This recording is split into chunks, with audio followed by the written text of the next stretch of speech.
Right there is one of the many doctrine changes of the Jehovah's Witnesses. I'll be getting into that a little later. This video is going to be part 4 of me coming out of the truth and my reasons.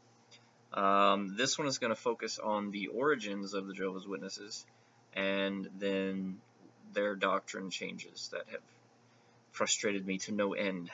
So it all started with a man named Charlie. Pastor Charles Taz Russell lived in Philadelphia, then Pittsburgh, and became a member of the Presbyterian Church. At age 13, he left and joined the Congregational Church. At age 16, he began to question his faith. At 18, in 1870, he attended a presentation by an Adventist minister, Jonas Wendell. Wendell kind of reinvigorated his faith, even though he wasn't completely convinced by Wendell. But he was impressed by Nelson Barber. He read a copy of Nelson Barber's Herald of the Morning and later set up to meet with him. Now, Barber introduced to Charlie the view that Christians who had died would be raised in April 1878. Russell became obsessed with prophetic chronology. He devoted his life to what he was convinced were now the last 2 years before the invisible spiritual return of Christ. He sold his 5 clothing stores for $300,000, which today is like $6,548,000, something like that, in our current value. A lot of money. He sold his stores and got all that money to fund Barber. And they wrote some publications, 3 Worlds and The Harvest of This World, published in 1877. They did that together. But then 1878 came and went, and Russell split with Barber. Barber was embarrassed, and he no longer believed in chronology. He knew when to quit, but Russell, however, pressed on. He went on to do Zion's Watchtower and Herald of Christ's Presence, which was issued in July 1879. Russell used his money and donated money, along with connections, to reach many with his predictions. This is the start of the Jehovah's Witnesses. In 1910, the secular journal Overland Monthly calculated that by 1909, Russell's writings had become the most distributed, privately produced English-language works in the United States, and the corpus of his works were the 3rd most circulated on Earth.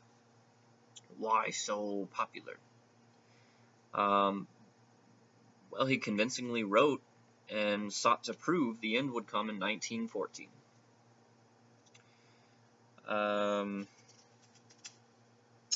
In fact, in the 1908 Zion's Watchtower, study number 4, The Times of the Gentiles, he wrote, and I quote, "In this chapter we present the Bible evidence proving that the full end of the Gentiles, i.e. the full end of their lease of dominion, will be reached in A.D. 1914, and that date will see the disintegration of the rule of imperfect men."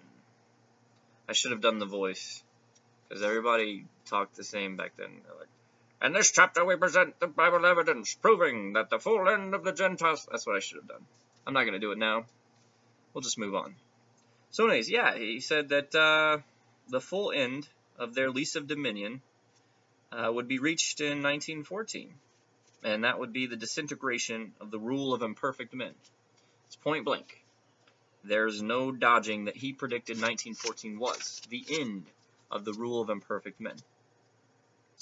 So basically, the Watchtower Bible Tract Society was founded on trying to predict the end of the world. And it didn't stop with Russell. Rutherford, 2nd president, regathered the discouraged Russell followers by announcing through public discourse in February 1918 that the world has ended. Millions now living will never die. I'll stop doing the voice. It was also the title of a 128-page booklet published in 1920. Millions now living will never die. That's kind of to the point, not very subtle. Rutherford convinced his followers that the end would come in 1925. So there was 1914, there was also 1918. I missed that. There was 1925, and then also 1975. Failed predictions were either stated or strongly implied. Led to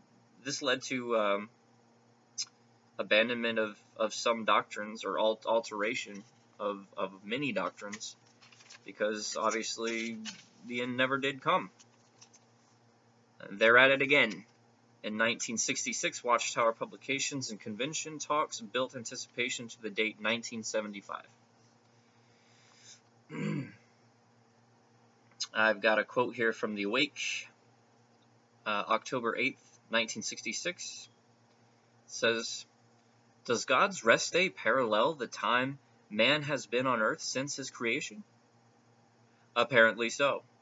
In what year, then, would the first 6,000 years of man's existence, and also the first 6,000 years of God's rest day, come to an end? The year 1975. It means that within a relatively few years we will witness the fulfillment of the remaining prophecies that have to do with the time of the end." That is pretty straightforward. If that isn't essentially spelling out directly that the end is coming in 1975, then I don't know what is. In one talk, a district overseer talked about, gave discourses saying, God is giving us a date to reach for, and said, stay alive to 75. Another district overseer stated at a convention, 83 months remain, specifically pointing to 1975 as the end of the world. Several books also taught that this generation, the generation of Matthew chapter 24 and verse 34, would see the end of this world. They would be alive to see the end. The Awake very regularly stated that those who saw World War I in 1914 would most certainly literally see the end of their generation. He continued to believe this until 1995, which was only like 20 years ago. They still believed this, and they still enforced that. Very recently, actually, because they still kind of hold on to the 1914 thing, and this generation, they're still trying to hold on to that teaching without completely abandoning it. So what they've done very recently in the Watchtower is to revise their thinking on what this generation actually means. The 2010 Watchtower, April 15th, changed the meaning of this generation to include people of various ages whose lives overlap during a particular time period. So now this generation is several generations that kind of overlap, which is very convenient. The quotation here from The Awake, it says, "How then are we to understand Jesus' words about this generation? He evidently meant that the lives of the anointed who were on hand to see the sign at 1914 would overlap with the lives of other anointed ones who would see the start of the Great Tribulation." Wow, they bought themselves a lot of time by saying this, because basically, if you were alive to see 1914 come and go, to see World War I, any person born within your lifetime could still technically be thrown in with this generation, according to the society. And it's saying that those born during the lifetime of people who lived through World War I would live to see the start of the Great Tribulation. They're not even claiming anymore that this second overlapped generation will see the end of the Great Tribulation. No, they're buying even more time by saying they will see the start of the Great Tribulation. And they could drag out how long the Great Tribulation actually is for hundreds of years if they wanted to. I've heard brothers and sisters say that we've been in the Great Tribulation for years now. It's just, it's maddening. I mean, what a stretch. Well, I mean, if I would have been at the hall in 2010, if I would have still been a brother when this information came to light, I would have thrown my books down and stormed out of the hall furious, because it's such an obvious stalling for more time. It's all it is. What's really bad, and this is the big thing, this is probably the #1 reason why I could not, if I wanted to, rejoin the Jehovah's Witnesses. 1914 is not even the correct date. Based on their own formula, 1914 is not even the right date. Most Jehovah's Witnesses have a vague understanding of where they get 1914 from. They get 1914 by applying a prophecy of Daniel's. He talked about 7 times, which the society works out that 7 times equals 2,520 days. We all know that in Bible speak, 2,520 days is actually 2,520 years, because God and stuff. The 7 times started at the fall of Jerusalem in 607 BCE, according to the Jehovah's Witnesses. The only problem is 607 BCE is not when Jerusalem was actually destroyed. Historians and archaeologists all generally agree that Jerusalem was destroyed in 586 or 587 BCE.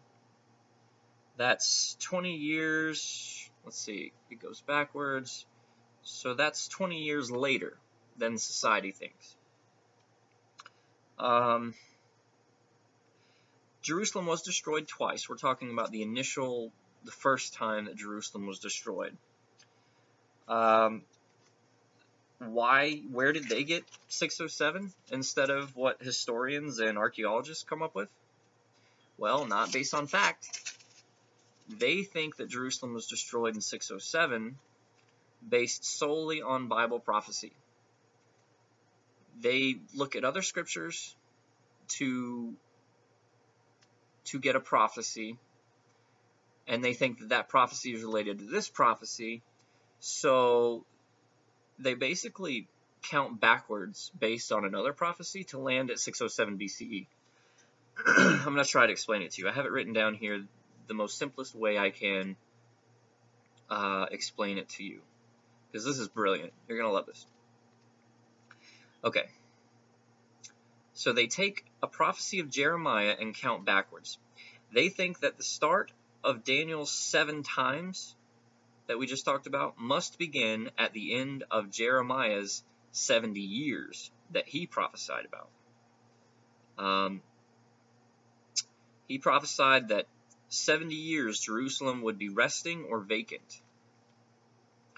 They say that this 70 years must have ended when the Jews were released from captivity in the first year of King Cyrus of Persia. So, this is funny. They use what historians know about King Cyrus of Persia. They know when it was the first year, based on historians, that King Cyrus came to rule as king. The historians tell us that that was 537 BCE. They trust that date based on historians' information that they've given. But they don't trust them to get when Jerusalem was actually destroyed correct, for some reason. Alright, so they trust this 70 years of Jeremiah prophecy. King Cyrus, the first year of King Cyrus of Persia, which was 537 BCE, is when the 70 years is supposed to be over. That's when the Jews were allowed to return to Jerusalem. So, they say, okay, well, 537 BCE is the end of these 70 years as spoken by Jeremiah. So, let's go back 70 years, and no doubt, because it's Bible prophecy, if we go back 70 years from 537, that's got to be when Jerusalem was destroyed, right? 537, you count back 70 years, and you get to 607 BCE. Because remember, BCE, it counts down instead of going up. So long story short, if none of that made any sense to you whatsoever, just come away with this. Historians and people with actual proof and evidence tell us that we know Jerusalem was destroyed, not in 607 BCE, but in 586 or 587 BCE. Jehovah's Witnesses disagree based purely on Bible prophecy and what they attribute these two prophecies together to mean. The only problem with that is, if your interpretation is wrong, if the prophecies don't have anything to do with each other, or if one prophecy is a little bit off or wrong, then it throws your entire equation out the window. Which is exactly what's happened. They're clinging to 1914 because they have to at this point. If they came out tomorrow and said, we've realized that the date 1914 was not significant, that we based it on a formula that started at the wrong time, well, that would just crush everything, wouldn't it? I know it certainly did for me when I found out this information. If you don't have that, the 1914 date is the center of the entire faith. The entire doctrine rests on 1914. Oh, 1914, 1914. They've got nothing. Absolutely everything that they stand for is wrong and unfactual. Infactual? So that's the big one.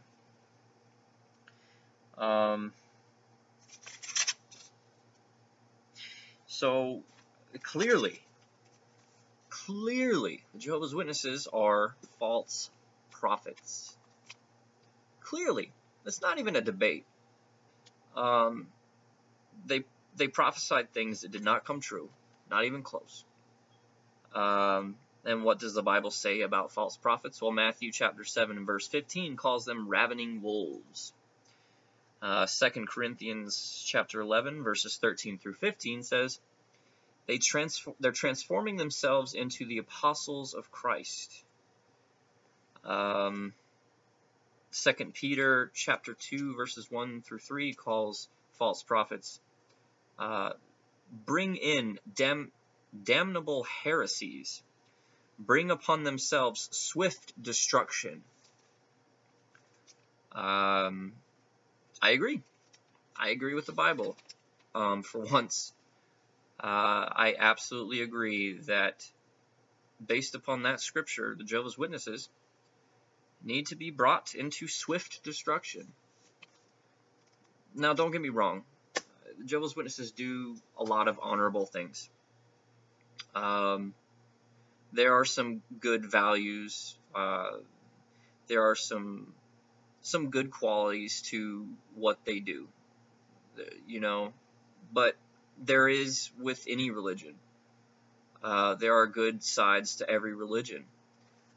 But the problem is, that would all be well and good. I might be a Jehovah's Witness still to this day. As long as they didn't force their opinions as fact, as the truth, as the only truth, and their way is the only right way, which I think I've shown is just not true. And not only that, the biggest problem I have is that these are imperfect brothers. They're imperfect humans. They don't claim to be prophets. They're just men. They don't have any person in the organization that Jehovah directly speaks through. They have no authority. Yet, look at what they can do. They split families apart when members disagree or live a lifestyle that's slightly different than theirs. It's despicable. It shouldn't be allowed. It needs to be fought. It needs to be spoken out against. If you want to believe the doctrines that Jehovah's Witnesses have taught you, that's fine. I don't have a problem with that. But agreeing with their attitude and their counsel when it comes to dealing with members who have fallen away or left the truth, when you shun your family members and your friends because they tell you to, that's where I draw the line, and that's where everyone should draw the line, I think, because you're no longer in something willingly that you believe in. Now you're in a cult that's telling you how to live your life based on an interpretation that might not even be the correct one. It certainly isn't based upon just these few points that I've brought to you today. All right. So that's the majority of it. I have a lot of other points that I've come up with throughout the years, and I think I will continue to do videos if people like them. But these are the big ones, and I hope they've been enlightening or thought-provoking at the very least. Hit like, subscribe, and I'll wear a big smile on my face because people like my videos. Faithful slave, see you later.